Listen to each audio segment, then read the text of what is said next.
ڕێز و سڵاو بێەوە بینەران و خۆشەویستانی تەلەڤیزیۆنی کۆمەڵە لەگەڵتاندام بۆ پێشکەشکردنی بەرنامەیەکی تایبەت بۆ ڕێزگرتن لە سێمین ساڵیاد یاخێزی شۆڕشی ژن ژیان ئازادی و کە بە ناوی ژیناوە شکۆیەکی تایبەتی وەرگرتووە. سەرجەم شارەزایان هاوبۆچوونن سەبارەت بەوەی کە ئەم ئاخێزە یەکێک لە ڕووداوە گرنگە مێژوویەکانی ئەم چەندەی دواییە بە تایبەتیش لە ئێرانی هاوچەرخدا بۆ هەڵسەنگاندنی بوارە کۆمەڵایەتی سیاسی و فەرهەنگیەکانی و ئەگەر ئەوەی ئەو ڕووداوانەی کە لە داهاتوودا ئەگەریان هەیە ڕوودەن داوامان لە بەڕێز نسان نەودینیان کردووە کە ئەندامی دەفتەری سیاسی حیزبی کۆمونیسمی کرێکاری ئێرانە کە ئامادەیەم بەنامەیە بێ لەگەڵمان و جوابی چەندانەی لە پرسیارەکانمان بداتەوە. ئێستاش هاوڕێنسانم لەگەڵایە با بفەرمێت. زۆر سپاس بۆ بەشداربوونت لەم بەرنامەیە. زۆر سپاس بۆ ئێوە. هاوڕێنسان ئەمەوێ بە یەکەم پرسیارم لەوە دەست پێ بکەم بەڕای ئێوە بوارە جۆرا و جۆرەکانی ڕوودانی ئاخێزی ژینا چۆن لێک ئەدەنەوە؟ بەڵێ خۆ ئەو بوارانە زۆر بووە بە تایبەت ئێمە دوای ئەو ئازمونانە کە لە خیزشی 1990 تەجربەمان کردو بە پێش ئەوە 1396 و 97 و تایبەت 98 و اعتراضات و اعتصاباتێکی زۆر کە پێش خیزشی ژن ژیان ئازادی لە ناو تەجەمعاتی کارگەرانە اعتساباتە هەمیشە بەردەوام بووە و ئەم اعتراضاتە وەختی وا بووە پێش 1401 لە 1200 مورد اعتراض و اعتصابی کارگەران و بازنشستگان و معلمان و بەتایبەت لە دەورەیەکە پەرستاران بوویانە و ناڕەزایەتیەکی زۆر کۆمەڵایەتی لە ناو جامعە و وجودی هەیە کە ئیسش ئەلبەتە و ناڕەزایەتیە هەم ئیدامەی هەیە و هەم زۆر ئەمێقتر و قوڵتر بووەسەوە بەرامبەرکی بەرابەر بە ڕژیمی فاسدی جمهوری ئیسلامی. دەنەتیجە ئەو بێسلاح فاکتۆرانە کە تەبدیل بووبەوە کە ئەم بێسلاح شۆڕشی ژینا ببێ بە یەکێ لە ڕادیکالترین شۆڕشگەر لە سەتحی دنیا خۆ ئەو زەمینەها بوو و باسمان کرد و لە عینی حاڵە ئەوەتانە عەرزکەم کاک بارام ناڕەزایەتیەکی زۆر بەربڵاو ناو ژنانە دژ بە گەشتی ئێرشاد ئەگەر لەو وەختە و چاوی لێ بکەین کە جمهوری ئیسلامی فشارێکی زۆری هێنابوو بۆ ژنان بەتایبەت بە گەشتی ئێرشاد بە فەرماندەهی ڕادان کە ئەمە پەدیدەیەکی زۆر ئاشنایە بۆ کۆمەڵانی خەڵک لە سەتحی سەراسەری ئێرانە بەتایبەت لە تارانە کە ڕووی بێسا و جێگەیەکە ژینا یا مەحسا ئەمینی دەستگیرە بێ بە قەتڵی حکوومەتی گیانی خۆی لە دەستەدا. ئەمانە ئەو پێشزەمینانە کە شۆڕشی ژینای بردە جێگایە کە بە نەزەری من لە تاریخی ئینقلاباتە بەتایبەت ناڕزایەت و ئینقلابی ژنانە بێوێنە بووە و ئەمە بێسلاح زەمینەهایەکی زۆر کۆمەڵایەتی اعتراضاتی کرێکاران، اعتراضاتی بازنشستگان، اعتراضاتی ژنانی بێسلا بووەوە بم بوونەوە ئەو جەرەقە تەبدیل بوو بە ئینقلابی ژن ژیان ئازادی. بەڵێ زۆر سپاس هاوڕێ نسان بۆ ڕوونکردنەوەدا. بەڕای ئێوە هاوڕێنسان ئاخێزەکە چۆن دەستی پێکردوە ئاراستی ئاڵوگۆڕی داخوازیەکان و دروشمەکان بە چ شێوازێک بوو؟ ئەوەی وا مشەخەسە ئەو شتانەوە ئەم ئاخێزەی وێسا دەوڵەمەند کرد و اعتراضاتی زۆر ڕادیکال کرد و بە کۆمەڵانی خەڵک هاتنە پشتی ئەوانەی بوو کە باسمان کرد. بەڵام وەختێ باسی گەشتی ئێرشا دەکەین و زەخت و زۆرێک کە جمهوری ئیسلامی بە نیروهای ئینتزامی لەو دەورە بۆ سەر ژنانی هێنا بوو، کۆنتترۆلی حیجاب لە شەقامەکانە، لە مەحەلی کارە، لە فروشکاکانە، تەواوی ئەوانە ئەم فشارەی لە سەر جامعە و بەتایبەت ژنان زۆرتر کردبوو و ئەمە بێستلاح بوو بۆ زەمینانە کە ناڕزایەتیەکی زۆر کۆمەڵایەتی لەلایەن ژنان و وجودی بوو و خودی پێش ئینقلابی ژینا یعنی پێش قەتلی حکوومەتی ژینا ئێمە شاهد بووین چەند مانگ لەوە پێش یا ساڵی لەو پێش ئەوە کە مرەتەبەن ژنان دەستیاندا بەوە کە لە زۆر جێگە ئەتوانن و هێزیان هەیە بێسا بێ حجابی بکەن بە حجاب ڕعایەت دەکەن لە پارکەکانە لە شەقامەکانە لە ماڵەوە کە هەمیشە وا بووە لە زۆر جێگە کە هێزیان بووە یا بەیەکۆ بوون ئەم ناڕزایەتیە بەرابەر بە گەشتی ئێرشاد و کۆنتترۆلی ژنان و حجاب پەرەی سندووە و ئەمە تەبدیل بوو لە بێسڵاح ڕوویداوی قەتلی حکوومەتی ژینا کە لە تاران دەستگیرە بێ دوای چەند ڕۆژ یانی لە دەسەدا کە هەموو کەسە بە عنوانی قەتلی حکوومەتی جمهوری ئیسلامی ئەیناسێ بیمارستان خەستەخانەی کەسرا یانی لە دەسەداوە دوای ئەوە کۆمەڵێکی زۆر لە مردمی تاران و بە تایبەت فعالینی ژنان و فعالینی بێستا ئەدەب ڕۆژنامەنگار فعالینی کۆمەڵایەتی کە لە تاران بوون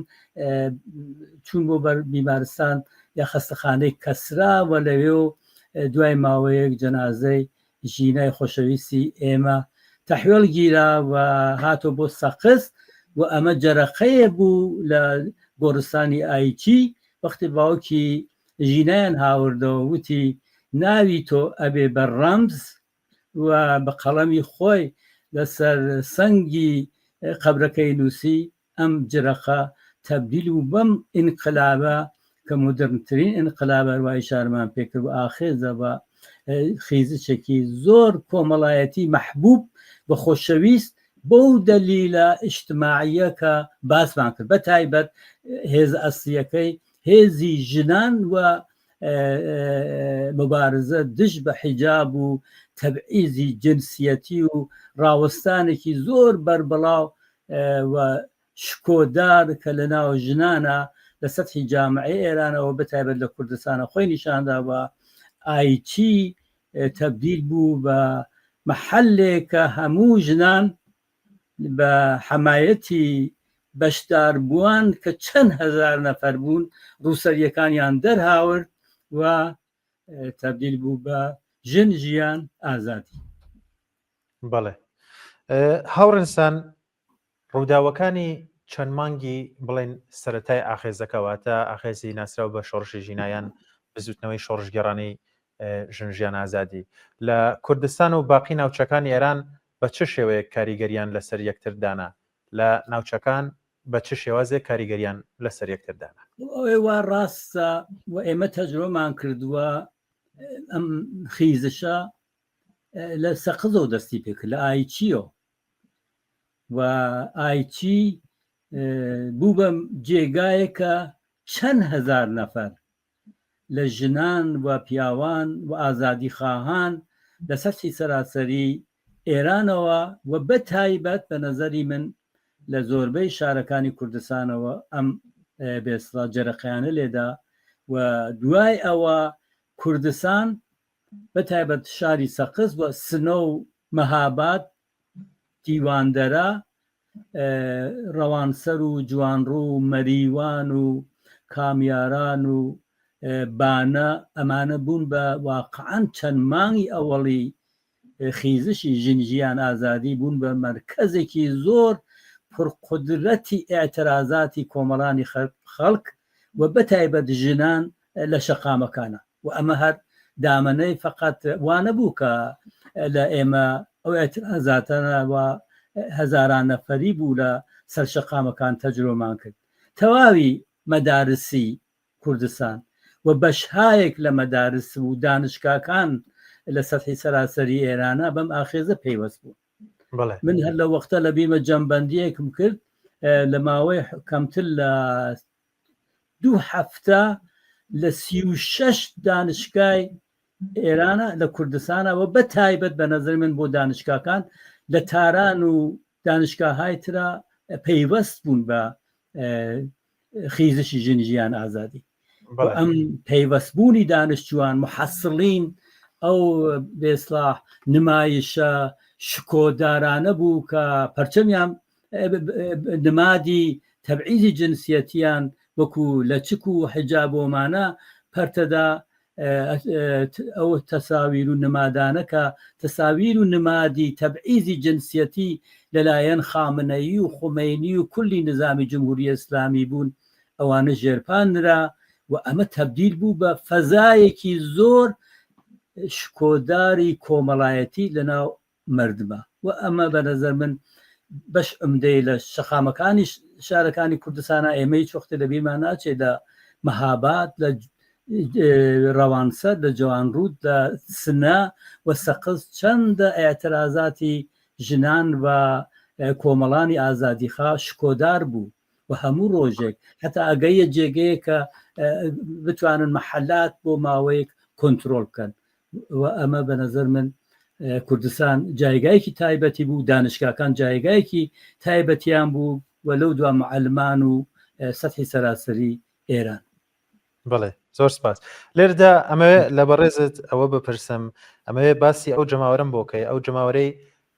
بەشداری سەرەکیان لە ئاخێزی ژینادا هەبوو زیاتر ئەگەر بۆم ڕوونکەیتەوە سەر بەکەم چین و توێژی کۆمەلگا بوون هەروەک لە بەشێ لە قسەکاندا وتت لە زانکۆکانەوە بەشێک لەوانە هاتن. بەنظر من ئەمە وانە بوو کە ئێمە بڵێن وەکو حرەکەتێکی ئێتساباتێکی کارگەری یا هەر کارگەران بوو یا بازنشستەکان اتفاقاً بۆ ماوەیەک ئەمە ئێتزازات و ئێتساباتە هاتە خوارەوە بەڵام ئەقشاری تر بەتایبەت لە ناو ژنانە و جوانانە ئەم ناڕزایەتیە دامەنەیەکی زۆر بەربڵاوی بەخۆی گرت و ئەو بوو تەبدیل بوو بە جەنگ و گوریز حتا جمهوری ئیسلامی مەجبور بوو بۆ ڕاوەستان بەرابەر بەم هێرشی زۆر متعرض و ڕادیکاڵی جوانان کچ و کوڕ لە شارەکانە حکوومەت و حکوومەت نظامی بەتایبەت لە بیرمانە لە جوانڕۆ لە پاوە لە مەهاباد لە سنە و لە سەقز حداقل ئەو چوار پێنج شارە دیواندەرا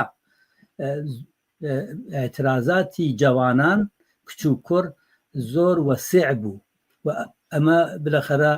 ئەخشاری جۆراوجۆری کۆمەڵایەتی جامعە بوون ئەخشارێ بوون بە تایبەت بە نەزەر من ئەو نەسلی زت کە لە واقعا وەختی گەورە بووە لە نظامی جمهوری ئیسلامیە دەورەی حاکمیەتی یا هژمونی قودرەتی ئیسلامی سیاسی لە دایک بووە لەگەڵ خۆیان تەبعیزی جنسیەتی تەجروبە کردووە قانونی شەریعەی تەجروبە کردووە و ئەو فشارە چەند جانبە کە بۆ ژنان بەتایبەت کچان لە مەدرسە لە شەقامەکان لە هەموو جێگەی وجودی بوو ئەمە بوو بە ئینفجارە زۆر وەسیعە کە ئەخشاری جۆرا و جۆر بەتایبەت بە نەزەری من جوانان و ژنان و لە نۆعی خۆیان ڕادیکاڵترین ئینقلابی ژنان بوو و یا ئینقلابی ژنانە بوو بەرابەر بە تەبعیزی جنسیەتی ئەم ئەخشارە ئەم تەیفە لە جامعە کە وەسیع بوون کە چەند هەزار نەفەری بوون قەتعاً ئەو ڕۆژانە وەسیلەی ئەوان دروست بوو و لەو دووە ئیتر ئێمە واردی دەورەیەکی ترە بین کە ئەم جارە نەخشودۆری کرێکاران نەخشودۆری معلمان نەخشودۆری فعالین و ئەنجومەنەکان و تەواوی ئەو نەهادانە یەواش یەواش تێتە ڕوو بە شکلی بەیانیە و قەتنامە و ئەوانە خۆی نیشانەدا تا منشوری بێسڵاح 12 تەشەکل تێتە بەرەوە کە هەنگاوێکی زۆر مهم بوو کە ئەم منشورە ئەم خاصی ژنجیان ئازادیە تەبدیل بوو بە منشوری ئینقلابی ئێران بەتایبەت لە شرایەتێکا کە مەسەلەی جۆرج تاون و ئەوانیشە هاتووە بەرەوە. بەڵێ زۆر سپاس. هاوڕێنسان پرسیارێک کە بۆ من زۆر لای خودی خۆم گرنگە کە پێم خۆشە بەشە لە میوانەکانم کە قسان لەگەڵاکەم ئەو جوابیان لێ وەرگرم کە دەمەوێت لە بەڕێزیشتان بزانم بە بڕوای بەڕێستان گرنگترین دەستکەوتەکانی ئەم شۆڕشە کامانە بوون کە بەدەست هاتن. زۆر دەستاوردی بوو ئازمونێک بوو بە نەزەری من لەو نەسڵم کە لە ساڵی 1350 فعالی سیاسی یعنی 6-7 ساڵ یا زیاتر پێش 57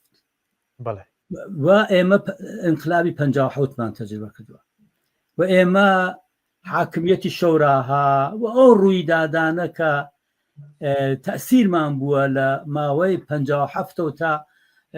حدودی 2 ساڵ تا شەڕی خوێنینی نەورۆزی سنە و دوای ئەوە و هێزێکی ڕادیکاڵی بە ئەنوانی کۆمەڵا مبارزەی دەست پێ کرد هەم لە شارەکانە هەم لە شکلی مۆسەلەحانە ئەمەوێ کەمێ دواتر بڕۆم بۆ ئەمە جوابەکەی تۆزە جامعتر بدەمەوە ئێمە ئەومانە تەجربە کردووە ئەو دەستاوردانە کە زۆر مهمە و ئەو ڕۆ ئەبێ بەکاری بێنی لە حاکمیەتی شۆراکان و بنکەکان و شێوەی مقابلە لەگەڵ بێسا جمهوری ئیسلامی و ئیسلامی سیاسی و ئەوانەی وا مرتجع و فێۆداڵەکان بوو بەڵام بە نەزەری من ئینقلابی ژنجیان ئازادی لە 1401 دەستاوردەکانی لەو دەورە بۆ ئێمە بەتایبەت لە کوردستانە ئەم دەورە زۆرتر بوو و ئەمێقتر بوو و بۆ دەلیلە یەکی لەو دەستاوەردە مهمانە وابووی اتحادی بینی مردمێکن کە لە ئێرانە بەیەکۆ ژیانەکە و ئەمە تبدیل بوو بەوە کە بەرابەرکێ بکار لە مەقابڵی هەر نۆ تەفرەقە ئەفکەنیە و بێسا اختلافاتێ لە بینی کورد و تورک و عەرەب و فارس و بەشهای جۆراوجۆری جامعە بوجود هاتوو کە ئێوە شعارەکانتان لە مەهاباد حتا لە ئازەربایجان لە سنە لە جێهای مختلفا بین یەکێتر لەو دەستاوردە مهمانە کە بە نەزەرم پایدار بووە و ئیمڕۆ تبدیل بووە بە حرەکەتێکی زۆر قابلی ئیتکا مەسەلەی فەتحی یا لابردنی حیجابە و فەتحی ئەو سەنگەرەیە یا خاکڕیزە بە قۆڵی خودی جمهوری ئیسلامی کە ئەم شۆڕشی ژنجیان ئازادیە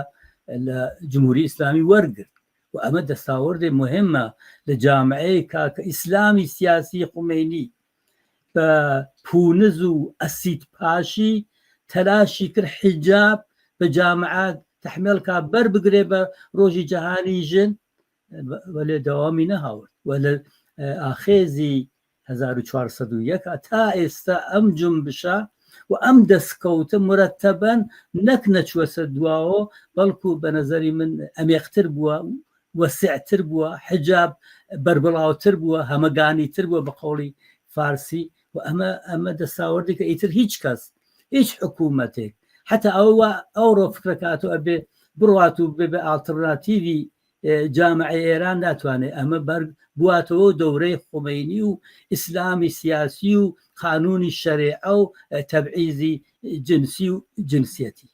و یەکێتر لەو دەستاوردانە بە نەزەرم کە لە ئێرانە زۆر نمونەیە مەسئلەی ئێتساباتە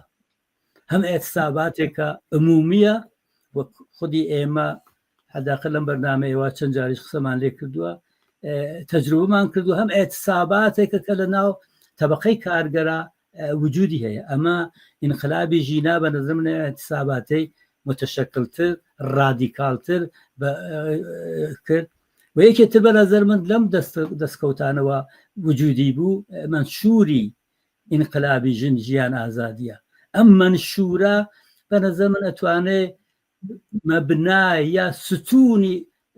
شۆڕشی داهاتوی ئێران بێت هەر ئیستا دەستی پێ کردووە وەک پارادایمێ بێت لە مقابڵی جمهوری ئیسلامیە کە مردم بتوانن بیکەن بە ئالتەرناتیڤ و ئەمانە زۆر دەستاوردهای مهمە اتحاد و هەمبەستگی کە لە ئەوڵ باسم کرد مەسەلەی حجاب مەسەلەی ئێتسابات و کولەن بەرەزە من جامعەی ئێران دوای ئێمە زۆر شتمان تەجروبە کردووە 88مان تەجروبە کردووە بێسا ئێعترازاتی دانیشتووەکان لە کوی دانشگای تاران لە 1378مان تەجروبە کردووە و 96 97 98 کە مهمترین ئاخێزی مردمی ئێران بوو بەرابەر بە جمهوری ئیسلامی بەو کوشتارەوە کردیان بەڵام لە 1401 مردم هەر نەچوونە دوا بەڵکو هاتن بەرەوە ئەم جارە ئینقلابی ژینا دەستی پێکرد و شقلی کرد دەنێت ئەمانە سادەنیە هەروانیە کە بە ئێرادەی چەند نەفەر ئەم شۆڕشە ئەم جنبشە شقلی گرتوێ بەڵکو ئەو زەمینە کۆمەڵایەتیە وارە ناو جامعا وجودی هەیە وەکو خاست و ئێرادەی کۆمەڵانی خەڵک بەتایبەت ژنان حیجاب بەتایبەت ئازادبوونی نەفسی بەشەر بەدەست ئیسلامی سیاسیەوە ئیسلامی سیاسی کە لە دەسەڵات هابێ کە لە فەرهەنگ لە ئاموزش و پاوەرەش لە زندگی خصوصی لە تاوی ئەوانە دەستی بردووە و وەکو مافیایەکی بێسڵاح زدی ژیان لە بۆ بەشهای جۆرا و جۆری جامە بەتایبەت مردم بەم ئاخێزە و بە ئینقلابی ژن ژیان ئازادی گەریکە تەواوی کرد و تەواوی کەن و لەو دو بەحسەکە ئەوەیە ئەم دەستاوەردانە ئاوا نەهادینەیە لە ناو جامعا وجودی هەیە هێزی کۆمەڵایەتی ها لە پشتی کە هێزێکە کە مسممە تەسمیمی گرتووە کە ئەم ئیسلامی سیاسی جمهوری ئیسلامیە نەمێنێ بەڵکو بە دنیایەکی باشتر فکرەکاتەوە دو خودی ئەمە بە نەزەر من زەمینەیەکە بۆ ئەوە کە ئەوەڵەن کولی ئاخێزی 1401 چەپ بوو سوسیالیستەکانتیا زۆر دەست بێسا دەخاڵەتیان بوو زۆر دەخاڵەتیان کرد بەتایبەت ئەو جێگە مەسەلەی حیجاب و ئیتحادی بینی کۆمەڵانی خەڵکە لە تواوی سەفی سراسەری ئێرانە ئێتساب کە سنەتێکی سوسیالیستیە تەواوی ئەمانە بە نەزەر من تەفاوتێکی زۆر پایەیی ئێمە ئەبینین لەگەڵ 57 ئەگەر 57 ئیسلامی سیاسی هات بوو بە پارادایمێک یا ئالترناتیڤێن لە مەقابڵی ڕژیمی پەهلەویەکانە ئەوڕۆ چەپەکان و سوسیالیستەکان بەم دەستکەوتە مهمە کە لە ناو جامعە ئەوڕۆ ئەبینرێت لە هونەر ئێوە چاوی لێ بکەن لە ناو نوویسەندەکان ئەکسەری نوویسەندەها یا ئەوانەی وا کاری تاعەتر و ئەدەبەکەن چەپلیس من چەپ بۆ معنان نییە بڵێ لە حزبی من یا لە حزبی تۆن کولەن فەزایەکی چەپ لەناو ئەم بێسا بەشی جامعا وجودیەیە ئێتساباتێک کە فەراخانە درێت و حمایەتی لێکرێت سنەتێکە کە چەپی تیا تەقویەتەوە ئیتر بێژگە لە جیا لە ئەم مەسەلەی حجاب و تەبعیزی جنسی و جنسیەتی و لابردنی ئەمانە و ئەتحاد و هەم بەس کولەن ئەمە مهمە ئەم دەستاوردانە و موقعیەتێکی بۆ چەپ ڕوخساندووە کە بە نەزەر من زۆر ڕەحەت ئەگەر کارگەرێکی ئەلبەتە هیرکولیشی گەرەکە بیکەین و جامعە ئومیدوارکەین بە خۆمان و جامعە بۆ قەناعەتە بگاکە لە ناسیەی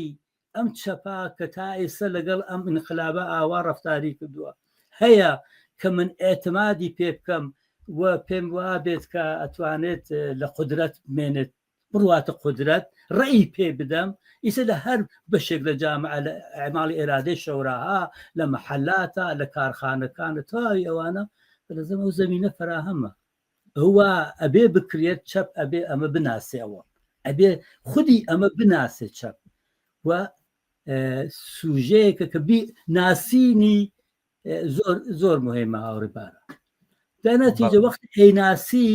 ئەبێ خۆت بۆ ئامادەکەی لە رابطەی بینی ئۆپۆزیسیۆنە لە شعارەکانتە لە بەرنامەکانتە لە سازماندەهی و ڕێکخراوخستنی مردمە لەو پۆتانسیە لەبانە کە لەناو جامعا وجودی هەیە کە ئیتر ئەمە نابێت وە بەربڵاو بێت چ ئێتسابات چ ئێترازات لە سوتوحی مختلفە ئەبێت تەلاش بکرێت متشکل بێت ئەم رادیکالیزمە ئەم هێزە بە نەزەر من ئەبێت سازماندەهی بکرێت و خودی ئۆپۆزیسیۆن من یەکی لەو کەسانم عەقیدەم هەیە بەتایبەت لە سەتی سەراسەری ئێرانەوە لە کوردستانە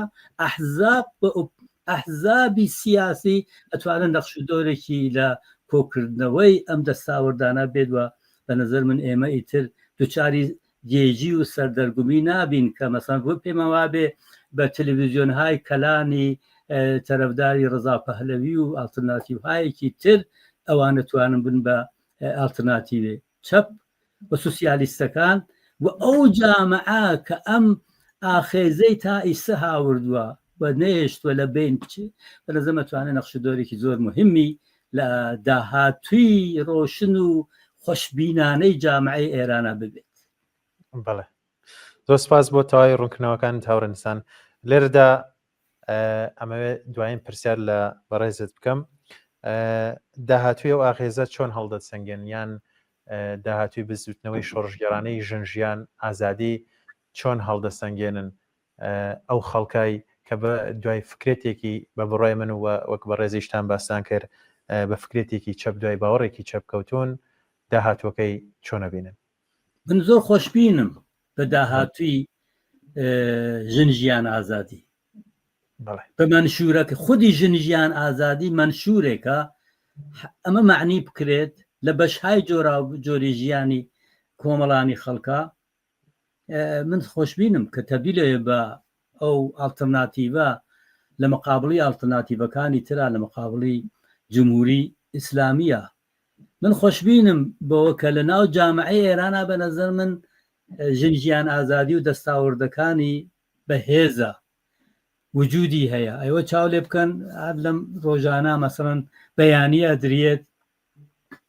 24 نەهاد و تەشەکل لە مۆردی 30مین ساڵیادی ئینقلابی ژینا و مەوزعدرن باسی ئەوزاعی سیاسیەکەن. ئێوە چاو لێ بکەن چەندین بەیانیە لە جامعەی ئێرانە سادر بوو لەلایەن کارگەران و معلمان و فعالین و بۆ عەلەیهی ئێعدام کە مهمترین پەدیدەیە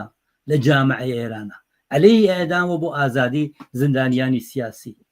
خودی ئەمە یەکی ئەو دەستاوردەیە کە هەموو کەس بەو باوەڕەیە کە لە جامعەی کاکە بە دوای جمهوری ئیسلامی تێتە بەرەوە ئێعدام وجودی نییە، مطلقاً وجودی نییە. مەسەلەی حیجاب، مەسەلەی ئینزوای بێسا ئیسلامی سیاسی، تەواوی ئەوانە بە نەزەر من ئەم خۆشببینیە زۆری کردووە، تەقویەتی کردووە. هەر وەک ئەوەڵ ئیشارەم پێدا یەک دوو دەحفەت باسم کردووە. مهمەوەیە کە ئێمە بتوانین لەم هێزە بەت ئێمە منزورم فقط حزب نییە، حزاب بەڵکو نەهادهایە. جامعەی ئێران پڕیە لە هەزاران نەهاد و فعالی سیاسی کە ئەوڕۆ ئەتساباتە مەبارزە دژ بە ئێعدام ئەو بەیانیانە ئەو تەحەڕوکاتەوە تێتە بەرەوە ئەوان هەدایەتیەکەن لە شارەکانە بێگومان و ئەبێ ئەمە بڕوات کە متشکل بێت و حتا شرایەتێکی دوفاکتۆ بۆ وجود بێت لە داهاتووە. ئەمە زۆر فاکتۆرێکی مهم. مناڵم ئەوڕۆ وا بێت کە بلەخەرە بەشێ لەمانە بوو ئەگەریش حتا حزبێکیان ئەعلام کرد نەیانگرن بڵێن ئەمە کۆمەڵی یا حزبی کۆمونیستکاگەر یا فلان سازمانە، بەڵکو ئیجازەی بێت، ئازادی بەیانی بێت، ئازادی ئەحزابی بێ، ئازادی تەشەکولی بێ. جامعەی ئێران بە نەزەری من لەو لە حازۆ جامعەیەکی زۆر دەوڵەمەندە، زۆر دەوڵەمەندە، زۆر هێزیتیە. دەنەتیجە ئەمە خۆشببینیەکانەوە وجودی هەیە. ئازمونێکی گەورەی شا لەسەر ڕێمانە لەگەڵ ڕژیمێکی جەنایەتکاری فاشیزمی ئیسلامی ڕوبەڕووین کە بلەخەرە هێشتا بە ئێعدام ئەتوانێت حفزی بەقا بکە، وەگەرنە خودی ڕژیمە ئەگەر چاوی لێ بکە حتمەن ئێوە لە بەحسەکانتانەوە کۆتاییە کوڕندەی بەنامە زۆرتان شارە پێداوە کە حاکمیەتێکی یەکدەست وجودی ناوە، چەند دەستیش وجودی نەماوە، وەلێ بە ئێعدام ئەتوانێت بەشێ لە ژیان و لە بەقای خۆی جمهوری ئیسلامی حفزکە. ئەبێ ئەمانی لێ وەربگری. ئەم ئازمونی ئەبێ یەکێ لە شتەکانی ئەوە بێ. وەخت کەمە حتمەن دەفرسترا قسەی زۆرتری لێک. زۆر سپاس بۆ تەواوی ڕوونکردنەوەکان داورنیسان. منیش لە ئێوە تەشەکر و سپاس گوزارم بۆ ئەو داوەتە. لە کۆتایی من هیچ پرسیارێکیشم نییە. ئەگەر بەڕێستان نوکتێ شتێکتان هەیە توان لە چەند دقیقە فقط فراخانی من ئەوەیە کە سەردانی ئایچی بکەین لەو ڕۆژانە. فراخانی من ئەوەیە بڕۆین بۆ لای بنەماڵەی گیان بەخ کردووان لە کوردستانە، بە تایبەت هەزاران بنەماڵی دادخاو گیان بەخ کردو هەیە لە هین چواردەهەی گوزەشتەوە تا ئێستا، و بەتای بڕین بۆ لای بنەماڵە و کە سوکاری ئەو گیان بەخکردوانە کە لە ئینقلابی ژنژیان ئازادییان لە دەستاوە. زندانیانی سیاسی فەراموش نەکەین و لە هەر کوێکە توانین بە تەجەموع بە مەراسم بە هەر کوێک هەیە بە دەستەجەمعی بڕین بەشداری بکەین و ئەو ڕۆژانە کە 30مین ساڵی یادی ئەو ئینقلاب مهمەیە کە هەموو کەسێک بە مثبت باسیەکە متفاوتکەین و جیاوازکەینەوە لەگەڵ هەموو وەختێک بە جامعەی کوردستان و ئێران تەبدیل بکەین بە جامعەیەکی گەرمی پرشکوهی ڕێزگرتن لە ئینقلابی ژن ژیان ئازادی. بەڵێ زۆر سپاس بۆ تەواوی ڕوونکردنەوەکان بۆ تەواوی شیکاریەکان زۆر سپاس هاوڕێنسان نەودنیان ئەندامی دەفتەر سیاسی حزبی کۆمونیستی کرێکاری ئێران کە لەگەڵمان نبووی زۆر زۆر مەمنون سپاس بۆ بەڕێستان. بەڵێ بینەرانی خۆشەویست بەنامەیەکی تایبەتم پێشکەشکردن تایبەت بە ساڵگەردی مەرگی ژینا و ساڵوەگەردی هاتنی بزوتنەوەی شۆڕژگەڕانی ژن ژیان ئازادی. زۆر سپاس کە تاوەکو ئێستا لەگەڵمانە بوون هەر شاد.